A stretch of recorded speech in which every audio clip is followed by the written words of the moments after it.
એક દુકાનમાં ભેળસેળવાળા ડબ્બા પધરાવી દેવા મામલે પોલીસની શંકાસ્પદ ભૂમિકા।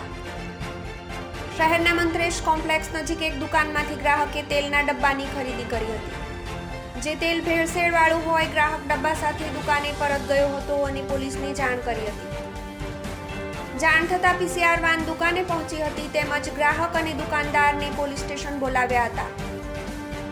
ભેળસેળવાળા તેલ અંગેનો મામલો હોય આરોગ્ય વિભાગને જાણ કરવાની પોલીસની ફરજ બને છે, પરંતુ પોલીસે કોઈપણ કારણસર દુકાનદાર અને ગ્રાહક વચ્ચે સમાધાન કરાવી ભેળસેળવાળા તેલનો નિકાલ કરાવી દીધો।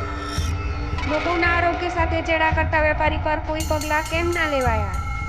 જે તેલ ભેળસેળવાળું હતું તો તેની લેબોરેટરી ટેસ્ટ માટે આરોગ્ય વિભાગની જાણ કેમ ના કરાઈ?